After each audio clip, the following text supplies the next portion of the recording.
He'll be up in a little bit. But first, the barrister of comedy. And I get to say that because everyone always calls me out as being a PhD before I get on stage. So this next dude's a fucking lawyer, or almost. He's going to be there. Give it up for Andrew McNicholas.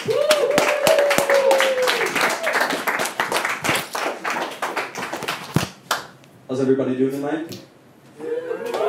That's nice. So I don't want to just get up here and tell funny jokes. I want you to feel like you can take something away from this. Like, I actually know that chuckle fuck. Like, I could talk to him on the street if I wanted to. So what I'm going to do with y'all is I'm going to take you through my life and some of my pet peeves. Now, if you don't know what a pet peeve is, this is just an excuse to get irrationally angry about literally anything. Alright, so my boy Sam, his pet peeve is when birds shit on his car. Which is ridiculous because statistically, birds exist, and you have a car. So that's gonna happen. He told me about it one day. I didn't get it. He's like, no, man, that's my pet peeve. I said, oh, fuck, okay.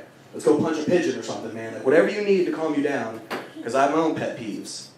My first pet peeve is if a vegan or a vegetarian comes up and accosts me about not being a vegan or a vegetarian. Now, if you're a vegan or a vegetarian, that's cool. That's dope. Props to you. That's your lifestyle choice. I'm not one to talk about healthy diet, because I'm fat and I rip cigs and I drink 40s.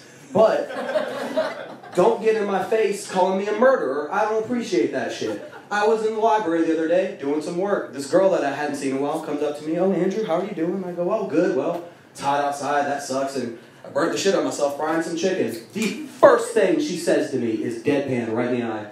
That's what you get for eating meat. It squeezed me? Not like, oh, I'm so sorry, or like, oh, are you okay? But like, yeah, you should have had kale, you piece of shit. I did not appreciate that, so I deleted her from my contacts list, and I've yet to speak to her again. My other pet peeve is when things are anachronistic. Now, anachronistic, that's just a fancy word for when something historically is in the wrong place or time. So this is what happened to me the day I almost had a heart attack. I went to Jamestown, Virginia. If you don't know what Jamestown, Virginia is, it's going back into 1650s Pilgrims time and seeing how they lived. Spoiler alert, it sucks. It's hot, everyone's pissed off, and you have to shit in a hole. It's not fun. I go in, take a step to my right, because the little horsey stable, I go over there, I see a pilgrim on his cell phone. That shit right out of his hands. He goes, dude, what the fuck, man? I said, excuse me, Thomas, unless you're a time traveler, I don't think you should have a cell phone in 1650s Pilgrims time. He looked at me and said, yo, my wife was just in a car accident, I was checking in on her. I said, that sounds like a personal problem, because if your wife was here, instead of gallivanting around town using the devil's technology, she wouldn't be in a car wreck, would she? So I walked away from that conversation. As I was walking away, though, I felt a little tug on the side of my shirt, and I looked down, and I see this little kid. He starts talking to me. I said, oh, excuse me, little Abraham, this is 1650s Pilgrims time. Children are meant to be seen, not heard. So I'm okay with seeing your ugly ass, but I don't want to hear about how you lost your mom and are scared. That sounds like a personal problem. Pro tip, 1650s Pilgrims time, you lost your mom, she's dead.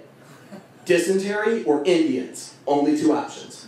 So I walked away from that conversation as well. I went to go churn some butter, because that's like the only other thing you can do in Jamestown, Virginia.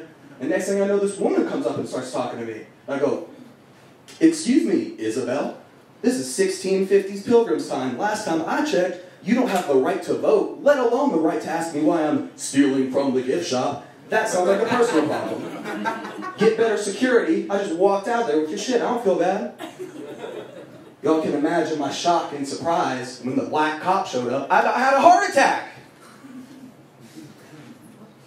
I explained everything to him, though. We got everything resolved. I said, hey, man, I appreciate you not being a jackass like all these other people here, ruining my Jamestown experience. Could I buy you a leg of lamb and a pint of meat? We can squash this beef. He looks at me and goes, nah, man, I'm not a murderer. I go, I would hope not. You're a police officer. That seems very opposite of what you're supposed to be doing. He looks at me and goes, nah, man, I don't eat meat. I'm a vegan. I go, oh, well, I'm going to punch you in your face. Obviously, I'm completely banned from the city of Jamestown, Virginia. They will not let me back in there.